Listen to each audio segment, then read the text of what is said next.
Hello friends, welcome to my channel crack your competition with Anjali. Friends, आज के इस video में हम लोग CTET previous year online exam 2023 के मैथ्स के पेपर को सॉल्व करेंगे। जो पेपर हमारा 13 जनवरी 2023 को फर्स्ट शिफ्ट में हुआ था, उसका फर्स्ट शिफ्ट का मैथ का पेपर हम लोग सॉल्व करने वाले हैं। फ्रेंड्स, यदि आपने इससे पहले के पेपर्स को सॉल्व नहीं किया है तो उसका डिस्क्रिप्शन बॉक्स में प्लेलिस्ट लिंक दिया हुआ है, आपको सारे पेपर्स वहाँ पर मिल जाएंगे।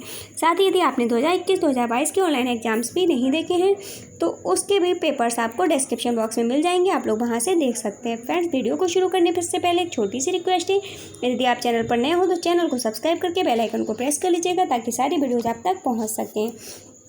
चलिए फ्रेंड्स, वीडियो को शुरू करते हैं। आज का फर्स्ट क्वेश्चन है, 3 अंकों की अधिकतम और न्यूनतम संख्याओं का अंतर है। तो 3 अंकों की जो अधिकतम यानी कि सबसे बड़ी संख्या होती है वो होती है 999 और सबसे छोटी संख्या होगी हमारी पे 3 अंकों की 100। तो जब हम 100 में से 999 में से 100 घटाएंगे तो हमारा कितना आंसर आएगा? हमारा आंसर आएगा 899। तो राइट आंसर हो जाएगा 899। ऑप्शन नंबर 2 इसका सही आंसर हो जाएगा। फ्रेंड्स, काफ़ी अच्छे क्वेश्चन आते हैं सीटेट के एग्जाम में, आप लोग सारे क्वेश्चंस को देख लीजिए क्योंकि इसी टाइप के क्वेश्चंस आपके एग्जाम में पूछे जा सकते हैं। क्वेश्चन है सेकंड, 26 को 1/2 से भाग दीजिए तथा फिर इसमें 30 जोड़िए। इस परिणाम में से 35 घटाइए, आप क्या प्राप्त करते हैं? फ्रेंड्स, सारे क्वेश्चंस तो मैं आपको सॉल्व नहीं करवा पाऊँगी क्योंकि मेरे पास उस तरह से साधन नहीं है जिसकी मैं आपको यहाँ पर सारे क्वेश्चन सॉल्व करवा सकूँ, लेकिन मेरी कोशिश रहेगी कि मैं अधिकतर क्वेश्चंस आपको सॉल्व करवा सकूँ। साथ ही आपको जो क्वेश्चन मैं सॉल्व नहीं करवाऊँगी उसका मेथड बता दूँगी किस तरह से आपको सॉल्व करना है। और पेडागोजी के सारे क्वेश्चन हम लोग आगे करेंगे। तो हमारा जो इसमें होगा फ्रेंड्स, 26 को हमें पहले 1/2 से भाग देना है, उसके बाद जो हमें आंसर प्राप्त होगा उसमें 30 जोड़ देंगे और 30 में से उसमें 30 जोड़ने पर हमें जो आंसर प्राप्त होगा उसमें से हम 35 घटाएंगे तो हमारा जो आंसर आएगा वो आएगा 47। तो हमारा राइट आंसर ऑप्शन 3 होगा। इसको आप सॉल्व कर लीजिएगा। नेक्स्ट है 3 नंबर क्वेश्चन, यदि 4579 प्लस एक्स प्लस 3895 बराबर 9090 है तो एक्स का मान है। यहाँ पर एक्स का मान पूछा गया है फ्रेंड्स, तो हमें क्या करना है? एक्स का मान निकालने के लिए हम लोग क्या करेंगे? सबसे पहले 4579 को 3895 को एक साथ जोड़ देंगे। तो हमें ये जोड़ने पर जो प्राप्त होगा उसमें उसको हमें 9090 में से घटाना है। मान लीजिए हमने इनको जोड़ा तो 9 5 14, 9 7 16 1 17, 8 5 13 1 14 और 4 3 7 और 1 8, यानी कि हमें प्राप्त हुआ 8774। कितना प्राप्त हुआ फ्रेंड्स? 8474। ठीक है, 8474 प्राप्त हुआ और हमें घटाना है 9090 में से इसको। तो 9090 में से जब हम इसे घटाएंगे तो 10 में से 6 जाएगा, 4 जाएगा 6 बचेगा, यहाँ पर बचेगा 8, 8 में से 7 जाएगा 1 बचेगा, यहाँ पर 0 है, ढाई होगी यहाँ पर। तो 10 में से 6 जाएंगे तो बचेंगे 6, 10 में 4 जाएगा 6 बचेगा। तो हमारा जो आंसर आएगा वो कितना आएगा फ्रेंड्स? वो आएगा 616। तो राइट आंसर आ जाएगा हमारा ऑप्शन नंबर 4। नेक्स्ट क्वेश्चन है क्वेश्चन नंबर 4, 51 और 100 के बीच कितने अभाज्य युग्म हैं? 51 और 100 के बीच कितने अभाज्य युग्म हैं ये हमें बताना है। तो हमारा जो कितने अभाज्य युग्म होंगे? 2 होंगे फ्रेंड्स। ऑप्शन नंबर 2 इसका सही आंसर होगा। काफ़ी इजी क्वेश्चन है, इसको सॉल्व करने की ज़रूरत ही नहीं है, आप लोग को इतना तो पता ही है। नेक्स्ट है, 2 संख्याओं का एलसीएम उनके एचसीएफ का 20 गुना है तथा एलसीएम प्लस एचसीएफ बराबर 2520 है। एलसीएम और एचसीएफ का अंतर पूछा गया है। हमें पहले एलसीएफ का बताया है कि एलसीएम जो है वो एचसीएफ का कितना है? लासा जो है वो मासा का 20 गुना है। ठीक है, और लासा और मासा को जोड़ने पर हमें प्राप्त होगा 2520। तो एलसीएम यानी कि लासा और मासा में जो अंतर होगा वो हमें बताना है। तो हमारा यहाँ पर जो अंतर आएगा वो आएगा 2280। ऑप्शन नंबर 4 इसका सही आंसर हो जाएगा फ्रेंड्स। आप लोग इसको एक बार सॉल्व करके देख लीजिएगा। नेक्स्ट है हमारा क्वेश्चन नंबर 6। क्वेश्चन नंबर 6 में कह रहा है, अंकों 8 1 और 7 के उपयोग से बनाई जा सकने वाली 4 अंकों की सबसे बड़ी संख्या, जबकि इन अंकों में से कोई एक अंक 2 बार प्रकट हो सकता है, निम्न है। यहाँ पर 8 और 1 और 7 से हमें संख्या बनानी है सबसे बड़ी। तो यहाँ पर हम लोग ऑप्शन से इसको सॉल्व कर सकते हैं। पहली संख्या 8761 दी है, दूसरी 8871 दी है, तीसरी दी 8771 और चौथी दी है 8781। तो इसमें हमें कॉमन चीज़ क्या दिख रही है कि कोई एक अंक जो है वो 2 बार प्रकट हो सकता है। तो हमारी जो सबसे बड़ी संख्या यहाँ पर आएगी वो 8871 आ जाएगी, क्योंकि इसमें जो 3 संख्याएँ दी हुई हैं 861 8,761, 8,771 और 8,781। एक तो इनमें कहीं पर भी ये दोनों तो नहीं होंगे फ्रेंड्स, पहला और चौथा, क्योंकि यहाँ पर एक अंक दो बार नहीं आया, लेकिन 8,771 में 2 बार आया है और 8,871 में 2 बार आया है। लेकिन इन दोनों में बड़ी संख्या कौन सी? तो इन दोनों में बड़ी संख्या है दूसरे नंबर की 8,871, इसलिए हमारा राइट आंसर ऑप्शन नंबर 2 होगा। नेक्स्ट है क्वेश्चन नंबर 7। सभी दिशाओं में अंततः विस्तृत एक सपाट पृष्ठ निम्न में रूप में जाना जाता है। नंबर 1 बिंदु, 2 समतल, 3 रेखा, 4 रेखाखंड। तो इसका राइट आंसर हो जाएगा ऑप्शन नंबर 2 समतल। अंततः विस्तृत एक सपाट किस रूप में जाना जाता है? तो समतल के रूप में जाना जाता है। नेक्स्ट है क्वेश्चन नंबर 8। किसी त्रिभुजीय आधार के प्रिज्म में कितने शीर्ष होते हैं?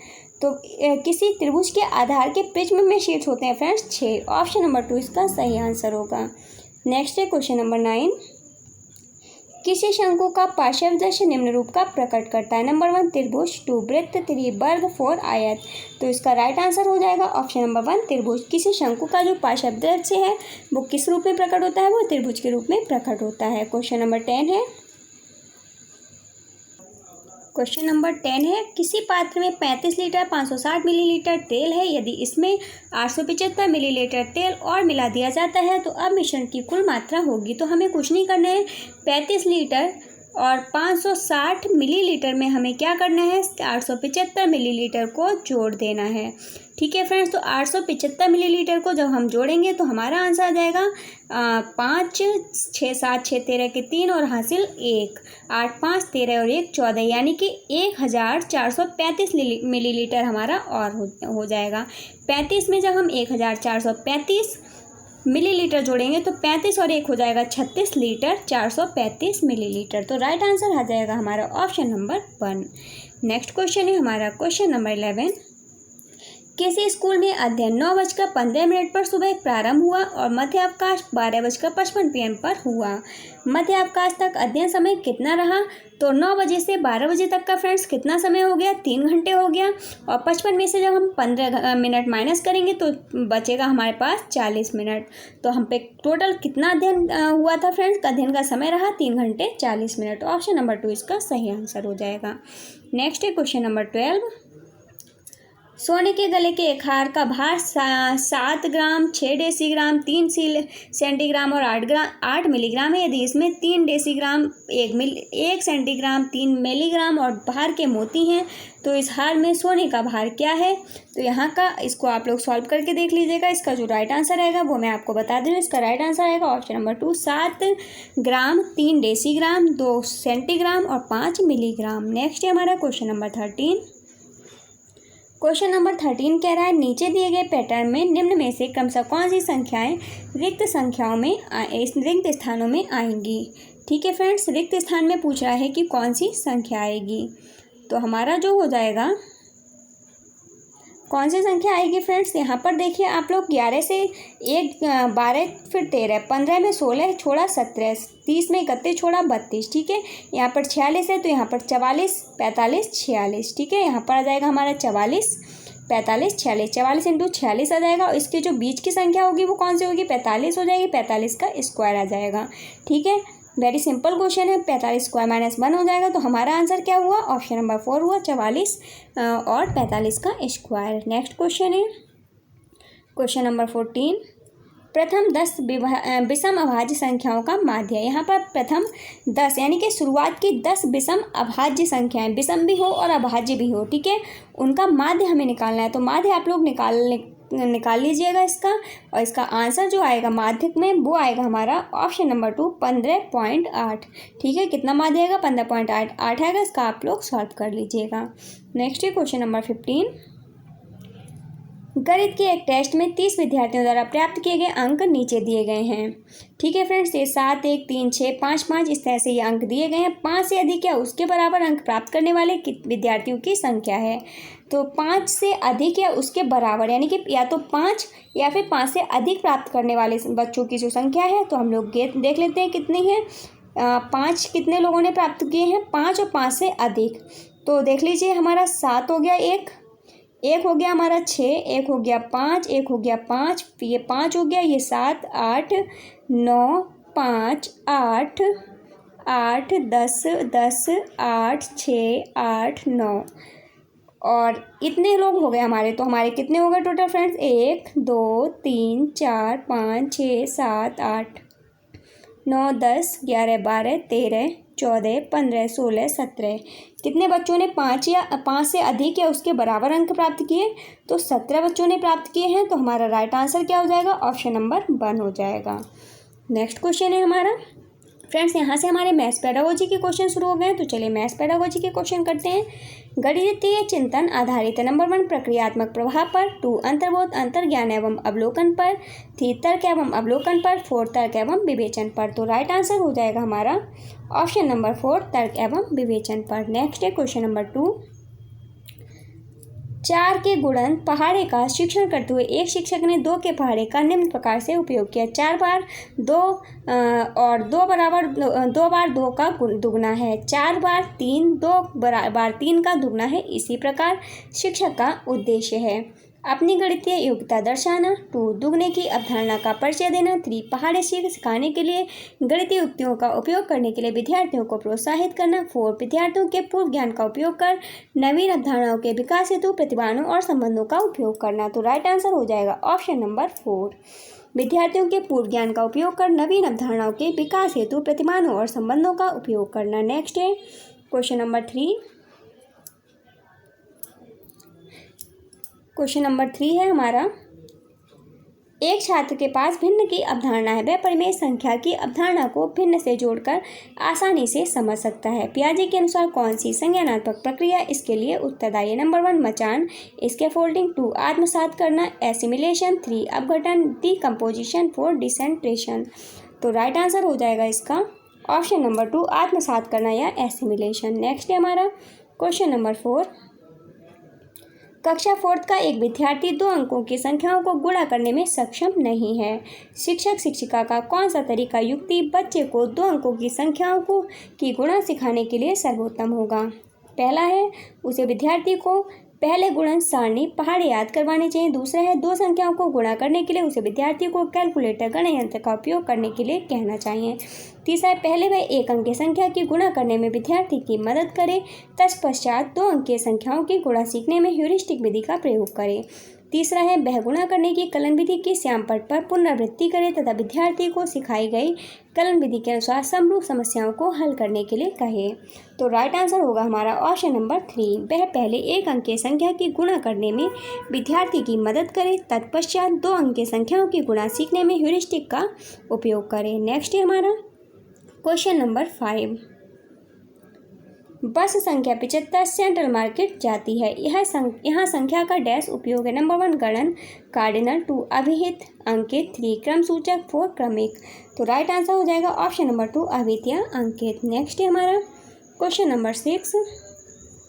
कक्षा 5 के एक विद्यार्थी को जब 402 लिखने के लिए कहा गया तो वह 4002 लिखता है। उसी प्रकार 608 को 6008 लिखती है। इस भ्रांति का सर्वाधिक उपयुक्त स्पष्टीकरण क्या है? नंबर 1 बच्चा साधारणतया लापरवाह है, 2 साधारणतया बच्चा वही लिखता है जैसा वह सुनता है, तीसरा है बच्चे को स्थानीय मान प्रणाली की संपूर्ण समझ नहीं है और चौथा है बच्चे में बुद्धि एवं गणितीय ज्ञान की कमी है। तो राइट आंसर हो जाएगा ऑप्शन नंबर 3, बच्चे को स्थानीय मान प्रणाली की पूर्ण समझ नहीं है। नेक्स्ट है क्वेश्चन नंबर 7। शिक्षक एक आयत का क्षेत्रफल ज्ञात करने के लिए सूत्र देता है और बच्चों को भिन्न भिन्न आयताकार कटआउट का क्षेत्रफल ज्ञात करने के लिए कहता है। शिक्षक उपयोग कर रहा है नंबर 1 आगमनात्मक विधि का, 2 निगमनात्मक विधि का, 3 अवलोकन विधि का, 4 प्रयोगशाला विधि का। तो जो शिक्षक है वो किसका प्रयोग कर रहा है फ्रेंड्स? तो शिक्षक प्रयोग कर रहा है निगमनात्मक विधि का। ऑप्शन नंबर 2 इसका सही आंसर हो जाएगा फ्रेंड्स। निगमन विधि में मैंने आपको कई बार बताया है, निगमन विधि में क्या होता है, पहले नियम बताया जाता है फिर उदाहरण दिया जाता है, और आगमन विधि में पहले उदाहरण देकर फिर नियम बताए जाते हैं। नेक्स्ट है क्वेश्चन नंबर 8। जेनेट अपनी कक्षा में बहुभुज के कई उदाहरण एवं गैर उदाहरण देती है। वह गणितीय शब्द संग्रह का उपयोग करती है और विद्यार्थियों को परिचर्चा में संलग्न रखती है। उनके पास बच्चों द्वारा की गई त्रुटियों और उनकी वैकल्पिक अवधारणाओं का भी ज्ञान है। निम्नलिखित में से कौन सा एक गणित शिक्षिका के रूप में जेनेट के लिए सर्वाधिक उपयुक्त है? पहला है उसे शिक्षा शास्त्रीय विषय वस्तु का ज्ञान है। दूसरा है उसे केवल विषय वस्तु का ज्ञान है। 3 उसे गणितीय त्रुटियों की समझ है। 4 उसे पाठ्यक्रम का ज्ञान है। तो राइट आंसर हो जाएगा ऑप्शन नंबर 1 उसे शिक्षा शास्त्रीय विषय वस्तु का ज्ञान है। नेक्स्ट है क्वेश्चन नंबर 9। एक संरचनावादी कक्षा में गणित का एक शिक्षक शिक्षण एवं अधिगम प्रक्रिया में सुधार कर सकता है। नंबर 1 कक्षाई प्रक्रियाओं पर मनन कर। 2 अभ्यास के लिए अधिक प्रश्न देकर। 3 केवल प्रयोगात्मक आकलन पर ध्यान केंद्रित कर। 4 होनहार विद्यार्थियों की पहचान कर उन्हें प्रतियोगात्मक परीक्षाओं के लिए तैयार करके। तो राइट आंसर हो जाएगा ऑप्शन नंबर 1 कक्षाई प्रक्रियाओं पर मनन करके। नेक्स्ट है क्वेश्चन नंबर 10। राष्ट्रीय पाठ्यचर्या रूपरेखा 2005 के अनुसार प्राथमिक स्तर पर गणित में शिक्षण और अधिगम प्रविधियाँ केंद्रित होनी चाहिए। नंबर 1 है ए है गणित में विभिन्न प्रतिमानों की खोज पर, ए वाला सही है। बी है शिक्षार्थियों में अनुमान एवं सन्निकटन के कौशलों के विकास पर, बी वाला भी सही है। तीसरा अधिगम की अनौपचारिक विधियों जैसे खेल, पहेली हल करने इत्यादि पर, सी वाला भी सही है। परिशुद्ध समस्या समाधान पर, डी हमारा गलत है। राइट आंसर हो जाएगा ऑप्शन नंबर 3 ए, बी और सी। नेक्स्ट क्वेश्चन है क्वेश्चन नंबर 11। निम्नलिखित में से विभाजन की संकल्पना से संबंधित विविध संरचनाएं कौन सी है। नंबर 1 ए है क्रमीकरण नहीं होगा। बी है अनुपात, बी सही हो जाएगा। सी है समान संभागी, सी वाला भी सही है। डी है पुनः व्यवस्थित करना, डी वाला भी नहीं होगा। तो राइट आंसर होगा बी और सी, ऑप्शन नंबर 2 इसका सही आंसर होगा। नेक्स्ट क्वेश्चन है क्वेश्चन नंबर 12। संख्याई कौशल के विकास का अर्थ नहीं होता। नंबर 1 संख्याओं और संख्या संक्रियाओं के बारे में ज्ञान। 2 संख्याओं के साथ साथ आकृतियों के बारे में समझ। 3 संख्याओं को रटकर याद करना। 4 वास्तविक जीवन में आंकड़ों के प्रबंधन के लिए आवश्यक कौशल। तो राइट आंसर हो जाएगा ऑप्शन नंबर 3 संख्याओं को रटकर याद करना संख्याई कौशल के विकास का अर्थ नहीं होता है। नेक्स्ट है क्वेश्चन नंबर 13। प्राथमिक स्तर के गणित में पाठ्यपुस्तकें विविध कविताएं, कहानियां और प्रतिमान संलग्न करती हैं। राष्ट्रीय पाठ्यचर्या रूपरेखा 2005 के अनुसार इसके लिए निम्नलिखित में से सर्वाधिक उपयुक्त कारण कौन सा है। नंबर 1 है बच्चों के लिए गणित की कक्षा को कम उबाऊ बनाना। 2 बच्चों की शब्दावली का विकास करना। 3 गणित की कक्षा में कुछ फुर्सत का समय निकालना। और चौथा है गणित को संदर्भित बनाना और बच्चों के जीवन के अनुभवों से जोड़ना। तो राइट आंसर हो जाएगा ऑप्शन नंबर 4 गणित को संदर्भित बनाना और बच्चों के जीवन के अनुभवों से जोड़ना। क्वेश्चन नंबर 14 है कक्षा 5 का एक विद्यार्थी 2 अंकों की संख्या का गुणन इस प्रकार करता है। 17 × 26 बराबर 17 × 20 + 6 340 + 602 बराबर 442। शिक्षक शिक्षिका को इस विद्यार्थी का मूल्यांकन कैसे करना चाहिए। नंबर 1 है अध्यापक को इसे 0 अंक देने चाहिए क्योंकि यह गलत विधि है। 2 है विद्यार्थी ने एक अलग विधि का उपयोग किया इसलिए उसकी प्रशंसा कर पूरे अंक देने चाहिए। तीसरा है शिक्षक शिक्षिका को कुछ अंक काटने चाहिए क्योंकि उसने एक अलग कलन विधि एल्गोरिथ्म का उपयोग किया है। और चौथा है शिक्षक शिक्षिका विद्यार्थी को बताए कि उसे उसी विधि का प्रयोग करना चाहिए जैसा कि कक्षा शिक्षण में किया गया था। तो राइट आंसर ऑप्शन नंबर 2 हुआ विद्यार्थी ने एक अलग विधि का उपयोग किया इसलिए उसकी प्रशंसा कर पूरे अंक देने चाहिए। नेक्स्ट है क्वेश्चन नंबर 15। गणित पर राष्ट्रीय पाठ्यचर्या रूपरेखा 2005 के आधार पर पत्र के अनुसार लोक कलन विधि की समृद्धता की प्रशंसा सराहना बच्चे की गणित के बोध को समृद्ध कर सकती है। लोक कलन विधि से क्या अभिप्राय है। नंबर 1 लोकगीतों को गाने के लिए कलन विधि का विकास। 2 प्राचीन काल में उपयोग की गई कलन विधि। 3 पारंपरिक सांस्कृतिक एवं सामाजिक गतिविधियाँ। 4 जो लोग औपचारिक रूप से शिक्षित नहीं हैं उनके द्वारा प्रयुक्त की गई मानसिक गणना की विधि। तो राइट आंसर हो जाएगा ऑप्शन नंबर 4 जो लोग औपचारिक रूप से शिक्षित नहीं हैं उनके द्वारा प्रयुक्त की गई मानसिक गणना की विधि। फ्रेंड्स आज की वीडियो में बस इतना ही। आपको वीडियो कैसी लगी प्लीज़ कमेंट बॉक्स में ज़रूर बताइएगा। यदि वीडियो पसंद आई हो तो वीडियो को लाइक एंड शेयर कीजिएगा। यदि आप चैनल पर नए हो तो चैनल को सब्सक्राइब करके बेल आइकन को प्रेस कर लीजिएगा ताकि मैं जब भी कोई भी वीडियो अपलोड करूँ तो उसका नोटिफिकेशन आपको मिल सके। फ्रेंड्स मिलते हैं नेक्स्ट वीडियो में, तब तक के लिए बाय बाय, टेक केयर।